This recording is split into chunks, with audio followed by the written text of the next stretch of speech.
கடைசியாக நம்ம மணி சைக்காலஜி என்ற டாபிக்கில் பணத்தை பற்றியுள்ள தவறான நம்பிக்கைகள் நம்முடைய மனசில் இருக்கிற வரைக்கும் நம்மால் பணத்தை அட்ராக்ட் பண்ண முடியாது என்பதை பற்றி நம்ம பார்த்து விட்டோம். தவறான நம்பிக்கைகளை நம்ம கிளியர் பண்ணிட்டோம். இப்போ பணத்தை பற்றியுள்ள சரியான நம்பிக்கைகள் என்ன, எந்த சரியான நம்பிக்கை நம்முடைய மனதில் இருந்தால் பணத்தை நாம் ஈர்க்கலாம் என்பதை பற்றி நம்ம பார்க்க போகிறோம். இது முதலாவது விஷயம். ரெண்டாவது ஃபைனான்சியல் பிளான் அபவுட் மணி, பணத்தை பற்றியுள்ள ஒரு ஃபைனான்சியல் பிளானை நம்ம போட போகிறோம். இது ரெண்டாவது விஷயம் பார்ப்போம். அடுத்ததாக இம்பார்ட்டன்ட் அட்வைஸ், பணத்தை பற்றியுள்ள செலவினங்களை பற்றியுள்ள ரொம்ப முக்கியமான அட்வைஸை நம்ம பார்ப்போம். நாலாவது விஷயமாக ஹவு டு ஸ்டார்ட் earning, எப்படி நீங்கள் பணத்தை சம்பாதிப்பதை தொடங்கலாம். இந்த 4 டாப்பிக்கை நம்ம கிளியர் பண்ண போகிறோம். ரொம்ப இன்ட்ரெஸ்டிங்காக இருக்க போது வீடியோ ஃபுல்லாக பாருங்கள். அதுவும் இல்லாமல் முதலாவது வீடியோ நீங்கள் பார்க்கலன்னா ஃபஸ்ட் அந்த வீடியோ பார்த்துட்டு இந்த வீடியோக்கு நீங்கள் வந்தீங்கன்னா ரொம்ப கிளியராக இருக்கும். வாங்க வீடியோக்குள்ளே நுழையலாம். முதலாவது விஷயம் மணி அட்ராக்ஷன். முதலாவது விஷயம் money attraction, money attraction techniques. Money attraction டெக்னிக்ஸ்னால் என்ன, எப்படி பணத்தை நம்ம ஈர்க்கிறது. நம்ம முதல் வீடியோலேயே பார்த்துட்டோம், பணம் என்பது உளவியல் சார்ந்த விஷயம், உடல் சார்ந்த விஷயம் கிடையாது. உடல் சார்ந்த விஷயமாக, உழைப்பு சார்ந்த விஷயமாக பணம் இருந்திருந்தால் யார் ரொம்ப அதிகமாக உழைக்கிறார்களோ, இரத்தமாக வேர்வையை சிந்துகிறார்களோ அவங்க தான் உலகத்தில் பணக்காரர்களாக இருந்திருக்கணும். ஆனால் அப்படி கிடையாது. இப்போ பாருங்கள், முதலாவது விஷயம் money attraction techniques. Transform your beliefs about money into positive. உங்களுடைய நம்பிக்கைகள் சிலது பணத்தை பற்றி இருக்கும். அந்த நம்பிக்கைகள் எல்லாமே பாசிட்டிவாக நீங்கள் மாற்றுங்கள். உதாரணத்துக்கு பணக்காரங்க எல்லா பேருமே ரொம்ப தப்பானவங்களாக இருப்பாங்க. அவங்க தவறான விஷயங்களை செஞ்சு தான் பணக்காரர்களாக மாறியிருக்கிறார்கள். இந்த மாதிரியான உங்களுக்கு நெகட்டிவ் தாட்ஸ் இல்லாமல் இருந்தால் அது எல்லாத்தையும் இரேஸ் பண்ணுங்கள். அதுக்கு பதிலாக பாசிட்டிவ் தாட்டை நீங்கள் கொண்டு வாங்க. பணக்காரர்கள் நல்லவர்களாகவும் இருக்கலாம், கெட்டவர்களாகவும் இருக்கலாம். நல்லது கெட்டது என்பது மனம் சார்ந்த விஷயம் ஒழிய பணம் சார்ந்த விஷயம் கிடையாது. இந்த மாதிரியான விஷயங்கள் உங்களுக்கு எந்த நம்பிக்கைகள் இருக்கோ அதை நீங்கள் முதல்ல எழுதுங்க. இது ஃபர்ஸ்ட் விஷயம். ரெண்டாவது விஷயம், your action should be related to this கோல். உங்களுடைய ஆக்ஷன்ஸ் இருக்க, உங்களோட நடவடிக்கைகள் எல்லாமே இந்த கோல், பணத்தை பற்றியுள்ள இந்த இலக்கை நோக்கி இருக்க வேண்டும். நீங்கள் படிக்கிறதா இருக்கட்டும், நீங்கள் ஒரு இடத்திற்கு ஒரு ஈவெண்ட்டுக்கு போகிறதா இருக்கட்டும், நீங்கள் ஒரு ஆர்டிக்கல் படிக்கிறதா இருக்கட்டும், நீங்கள் பேசுகிறதா இருக்கட்டும், உங்களுடைய ஆக்ஷன்ஸ் இருக்க அது பணம் ரிலேட்டடாக இருக்க வேண்டும். உங்களுடைய சொல், உங்களுடைய செயல், உங்களுடைய பார்வை, உங்களுடைய எல்லா விஷயங்களுமே இந்த பணம் சார்ந்ததாக இருந்தால் உங்களுடைய மைண்டில் பணத்தை பற்றியுள்ள சிந்தனைகள் தானாக தோன்ற ஆரம்பித்துவிடும். பணம் சம்பாதிப்பதற்கான வழியை நீங்கள் தேட ஆரம்பித்து விடுவீர்கள்.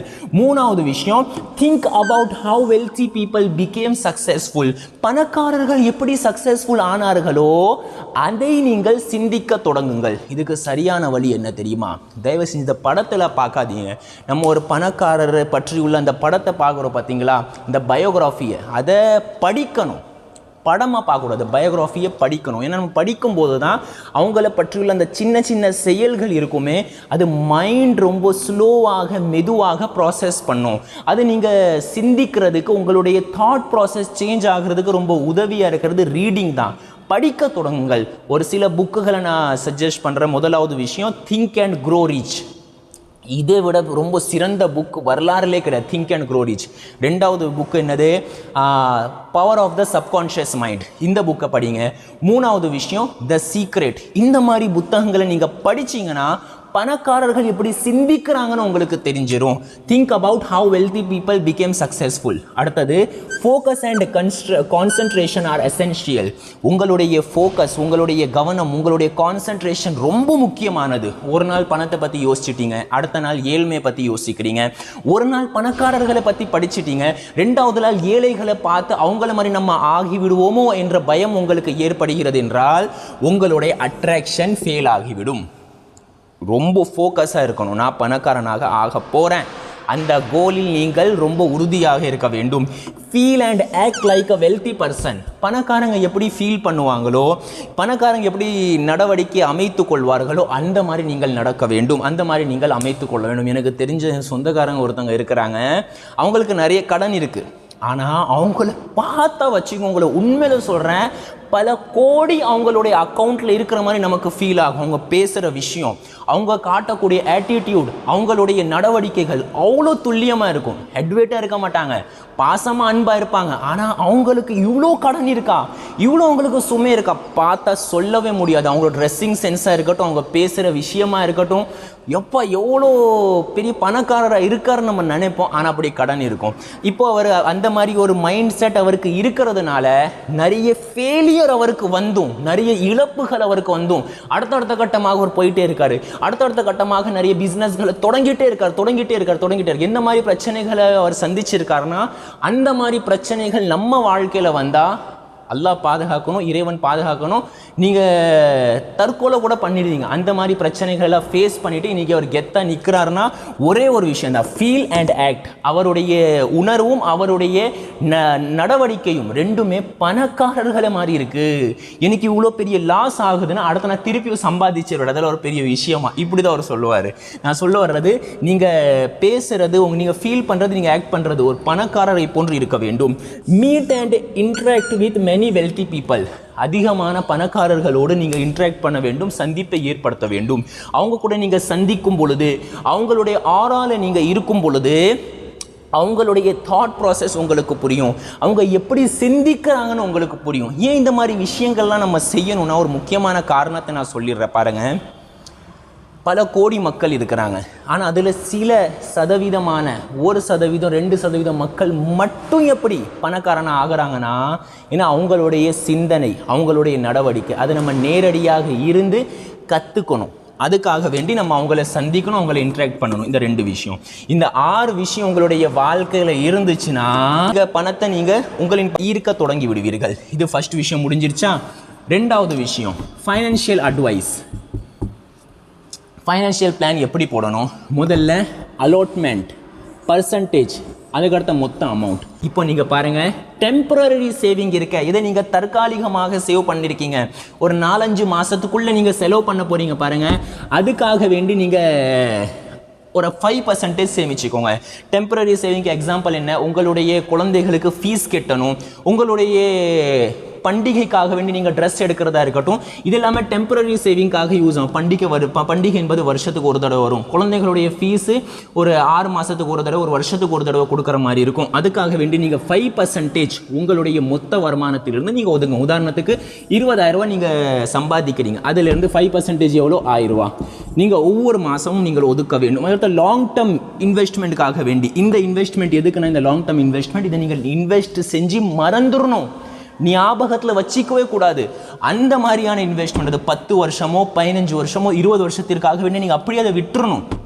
அந்த இன்வெஸ்ட்மெண்ட்டுக்காக நீங்கள் 10% ஒவ்வொரு மாதமும் நீங்கள் ஒதுக்க வேண்டும். 20,000 10% எவ்வளோ வரும்? 2,000 ரூபா. 2,000 ரூபா நீங்கள் ஒதுக்கணும்.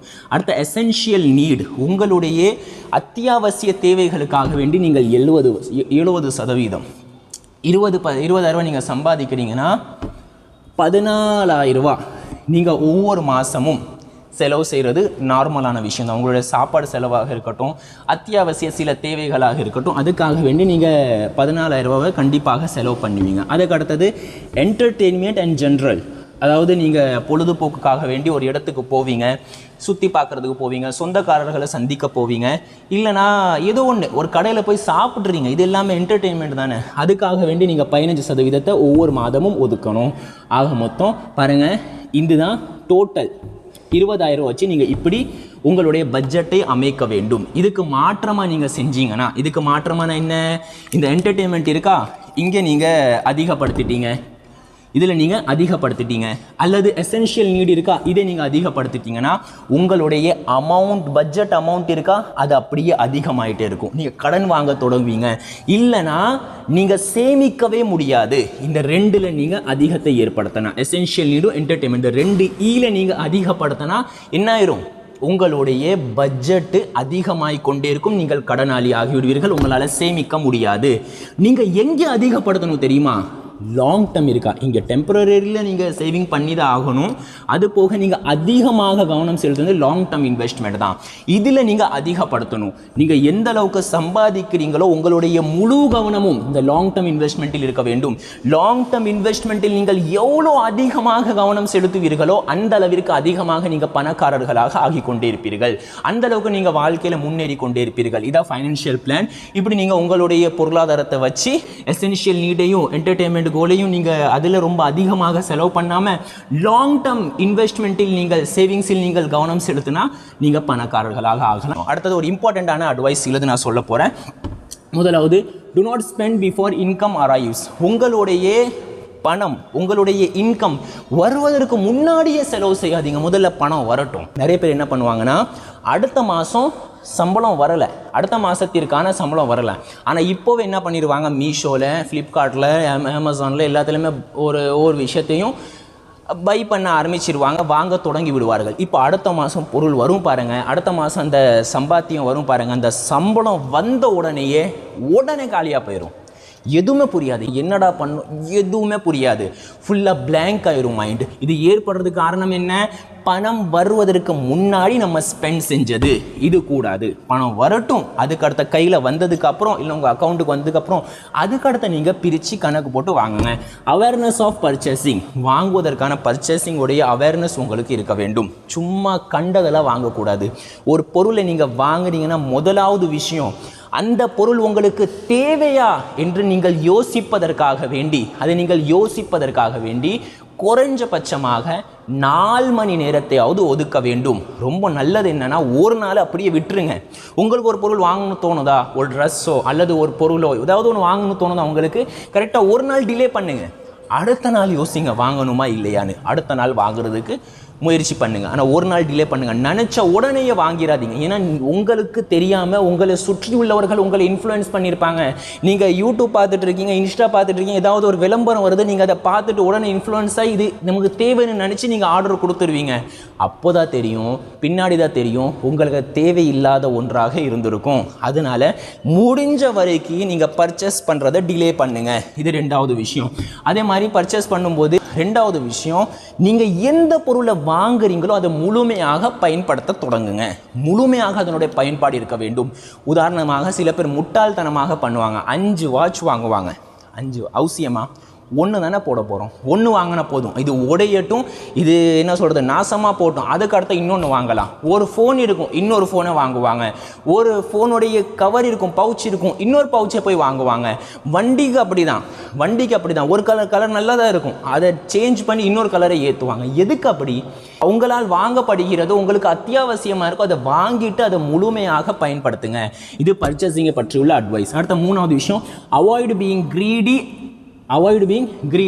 பேராசை பிடித்தவர்களாக இருக்க வேண்டாம். நான் பணத்தை சம்பாதிக்கணும் சொல்கிற ஃபைனான்ஷியல் கோலை வச்சுட்டு அதுக்காக வேண்டி வெறி கொண்டு பேராசை உள்ளவர்களாக நீங்கள் மாறிவிடாதீர்கள். இது ஃபஸ்ட்டு. 2வது விஷயம், அவாய்டு சீட்டிங். யாரையும் ஏமாத்தாதீங்க.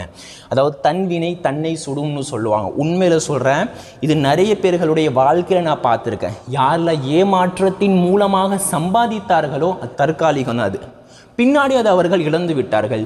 யாருமே சீட்டிங் பண்ணி லாங் டேர்மில் சம்பாதிச்சது கிடையாது. சம்பாதிச்சிருவாங்க, ஆனால் பணத்தின் மூலமாக நிம்மதி வராது. நீங்களும் யோசிச்சு பாருங்கள், நான் இதை நல்ல முறையில் சம்பாதிச்சிருக்கேன், இறைவனுக்கு பயந்து நான் சம்பாதிச்சிருக்கேன் அப்படி சொல்லி நீங்கள் ஒரு உணர்வோட ஒரு பணத்தை நீங்கள் கையில் வச்சுருக்கீங்கன்னா, உங்களோட சேவிங்ஸ் நீங்கள் கையில் வச்சுருக்கீங்க, எவ்வளோ சந்தோஷமாக இருக்கும் நினச்சி பாருங்கள்.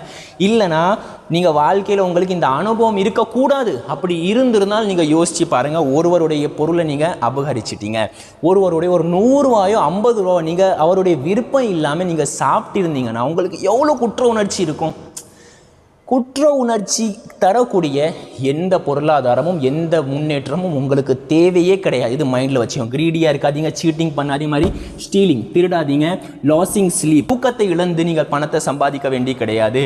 முதல்லையே இறைவன் நமக்கு கொடுத்த ஒரு சொத்து என்னவென்றால் நம்முடைய உடல், நம்முடைய ஆரோக்கியம். அந்த ஆரோக்கியத்தை இழந்து நீங்கள் சம்பாதிக்க வேண்டிய அவசியம் கிடையாது. அதுக்கடுத்தது ஸ்லீப்பை இது பண்ணுறது. அடுத்தது லோனை அவாய்டு பண்ணுங்க. லோன் ஏன் அவாய்டு பண்ணணும்னா, உங்களுக்கு தெரியாது, நீங்கள் லோன் வாங்கியிருக்கீங்க 5 லட்ச ரூபாய்க்கு, சில வருடங்கள் கழித்து நீங்கள் பார்த்தா அதுவே 12 லட்ச ரூபா 13 லட்ச ரூபாய்க்கு வந்து நிற்கும். நான் உங்கள்கிட்ட ஒரு கேள்வி கேட்குறேன், உங்களால் 5 லட்ச ரூபாவே கொடுக்க முடியாது, இன்வெஸ்ட் பண்ணி உங்களால் ஒரு பிஸ்னஸை தொடங்க முடியாதுன்னா 15 லட்ச ரூபா 16 லட்ச ரூபா நீங்கள் வட்டியை லோனை எப்படி கட்டுவீங்க? அதனால தான் ஸ்பிரிச்சுவலாக பார்த்தீங்கன்னா இந்த வட்டி வாங்குறது, லோன் வாங்குறது தடை செய்யப்பட்ட ஒன்று, ஒரு ப்ரோஹிபிட்டேட்டான ஒரு விஷயமாக கருதப்படுகிறது. அதனால் முடிஞ்ச வரைக்கும் லோனை அவாய்ட் பண்ணுங்க. V.Dot சொல்லி ஒரு கம்பெனி இருக்குது, V.Dot அந்த கம்பெனி பற்றி நீங்கள் படித்து பாருங்கள். அவங்க சுத்தமாக லோன் வாங்கினதே கிடையாது, ஒரு 1000 கூட லோன் வாங்கினது கிடையாது. லோனே வாங்காமல், அதுவும் போக கடன் கூட வாங்காமல் இன்றைக்கி சக்ஸஸ்ஃபுல்லாக இன்டர்நேஷ்னல் லெவலில் அந்த V.Dot என்ற கம்பெனி ரன் ஆகிட்டு இருக்குது. இப்போ லோன் வாங்க வேண்டாம். லோன் என்பது உங்களுடைய நிம்மதியை கெடுத்துரும். கண்டிப்பாக லாங் டேர்மில் உங்களுக்கு அது உங்களுடைய கஞ்சத்தனம் அன்னெசரியாக இருக்க வேண்டாம். கஞ்சத்தனம் ஒன்று இருக்குது, சிக்கனம் ஒன்று இருக்குது. அதுக்கு ஒரு எக்ஸாம்பிள் நான் உங்களுக்கு கொடுக்குறேன். நீங்கள் டீ குடிக்கிறது உங்களுடைய தேவை, அத்தியாவசியம் டீ குடிக்கிறது. இப்போ டீ குடிக்கும் போது நீங்கள் 3 வடை சாப்பிட்றது, அதுக்கடுத்த ஒரு கப் கேக் சாப்பிட்றது, இது வீண் விரயம். இது முதலாவது விஷயம். ரெண்டாவது விஷயம் என்னதுன்னா டீயை மட்டும் குடிக்கிறது, இதுக்கு பேர் சிக்கனம். டீ கூட குடிக்காமல் இருக்கிறது, இதுக்கு பேர் கஞ்சத்தனம். உங்களுடைய வாழ்க்கையில் கஞ்சத்தனம் இருக்கக்கூடாது, ஆனால் சிக்கனம் இருக்க வேண்டும். சிக்கனம் இருந்தால் உங்களுடைய வாழ்க்கையில் நீங்கள் பணத்தை பற்றி ஒரு விழிப்புணர்வோடு இருந்தால் பணம் உங்களுக்கு வரும். ஆனால் எப்போ உங்களுடைய வாழ்க்கையில் கஞ்சத்தனம் வந்து விட்டதோ உங்களுடைய பணத்தின் மூலமாக கிடைக்கக்கூடிய நிம்மதி போய்விடும். சேமிப்பு உங்களுக்கு இன்பமாக இருக்க வேண்டும், சேமிப்பு உங்களுக்கு சுமையாகிவிடக்கூடாது. அதனால் தேவையில்லாத கஞ்சத்தனம் உங்களுடைய வாழ்க்கையில் இருக்கக்கூடாது. அடுத்த 4வது விஷயம், create passive income. Passive income என்னன்னா திடமான ஒரு வருமானம் உங்களுக்கு இருக்க வேண்டும். நீங்கள் அதற்காக வேண்டி உழைக்கவில்லை என்றாலும் கூட அதன் மூலமாக உங்களுக்கு பணம் வந்து கொண்டே இருக்க வேண்டும். உதாரணத்துக்கு நீங்கள் ஒரு வீட்டை வாங்கி நீங்கள் வாடகைக்கு விடுறீங்க, இது ஒரு வழி இருக்குது. ரெண்டாவது வழி என்னன்னா, நீங்கள் கோல்டு வாங்கி வச்சுட்டீங்க, உங்களுக்கே தெரியாது கோல்டோடைய ரேட் கூடிக்கிட்டே இருக்கும். மே மாதம் 2022 அப்போது கோல்டோடைய ரேட்டு 5000 ரூபா, இப்போ கோல்டோட ரேட்டு 15000 ரூபா. இத்தனை மடங்கு கூடி இருக்குது. அது இன்ஃப்ளேஷன், பணவீக்கம் அதெல்லாம் பேசுவாங்க, ஓகே அது இருக்கட்டும். ஆனால் எத்தனை மடங்கு ஆயிருக்கு அதை யோசிச்சு பாருங்கள் நீங்கள். அதே மாதிரி தான் இப்படி நீங்கள் பேசிவ் இன்கமாக க்ரியேட் பண்ண வேண்டும். பேசிவ் இன்கமுக்கு ஒரு எக்ஸாம்பிள் என்ன, ரைட்டிங் புக். ஒரு புக்கை எழுதுறது, புக்கை நீங்கள் எழுதிட்டிங்கன்னா அதுக்கான ராயல்ட்டி உங்களுக்கு கிடைச்சிட்டே இருக்கும். இன்னொரு வழி என்னதுன்னா, நீங்கள் ஒரு பிஸ்னஸை தொடங்கிட்டு அந்த பிஸ்னஸை நல்ல முறையில் பார்க்குற ஒருத்தனை, நம்பிக்கையான ஒருத்தங்க, உங்களுடைய அப்பாவாக இருக்கட்டும், உங்களோட அண்ணன், இல்லைன்னா உங்களுடைய ரொம்ப க்ளோஸான ஃப்ரெண்டு, அவங்களின் மூலமாக அந்த பிஸ்னஸை ரன் பண்ணிவிட்டு நீங்கள் இன்னொரு பிஸ்னஸை தொடங்கிடுங்க. இப்போ அந்த பிஸ்னஸ் இருக்குது, அது பேசிவ் இன்கமாக மாறிடும். நீங்கள் அதில் ரொம்ப பெருசாக கவனம் செலுத்த வேண்டியது கிடையாது. ஒரு மாதத்தில் ஒரு தடவை, 2 மாதத்துக்கு ஒரு தடவை விசிட் பண்ணுற அளவுக்கு அதை ஆக்கிடணும். இன்ஷா அல்லாஹ் நம்ம பின்னாடி பிஸ்னஸ் சைக்காலஜியில் அதை பற்றி பார்ப்போம். இப்போ பேசிவ் இன்கம் உங்களுடைய வாழ்க்கையில் நீங்கள் கிரியேட் பண்ண வேண்டியது 4 விஷயங்கள் உங்களுடைய வாழ்க்கையில் இருந்தால் நீங்கள் சரியான வழியில் போய்கொண்டே இருக்கிறீர்கள். இல்லை என்றால் நீங்கள் பணத்தை சம்பாதிப்பீங்க, ஆனால் பணத்தின் மூலமாக உங்களுக்கு நிம்மதி வராது. அடுத்த, ஹவு டு ஸ்டார்ட் earning, எப்படி நீங்கள் சம்பாதிக்க ஆரம்பிப்பது. What a skill do you currently know. முதலாவது கேள்வி உங்கள்கிட்ட நீங்கள் கேளுங்க, எந்த ஸ்கில்லை நீங்கள் கரண்ட்லி வச்சுருங்க. கரண்ட்டாக உங்கள்கிட்ட எந்த ஸ்கில் இருக்குது, எந்த ஸ்கில்லின் மூலமாக நீங்கள் பணத்தை சம்பாதிக்க முடியும், அந்த ஸ்கில்ஸ் எல்லாம் எழுதுங்க. 1 2 3 என்ன ஸ்கில் வேணால் இருக்கலாம். உங்களுக்கு சமையல் செய்ய தெரியும், அதுவாக இருக்கலாம். அப்படி இல்லைன்னா உங்களுக்கு எழுத பிடிக்கும், அது எழுதலாம். கவிதை எழுத தெரியும், ஏதோ ஒன்று. எந்த பொருளை நீங்கள் மார்க்கெட்டில் கொடுத்தா, அல்லது எந்த சர்வீஸை மார்க்கெட்டில் நீங்கள் கொடுத்தா மக்கள் உங்களுக்கு பணத்தை தருவாங்களோ அது எல்லாமே ஸ்கில்ஸ் தாங்க. அது எல்லாமே ஸ்கில்ஸ் தான். சில பேருக்கு எதுவுமே டேலண்ட் இருக்காது, ஆனால் அவங்கள்ட்ட டிகிரி இருக்கும்.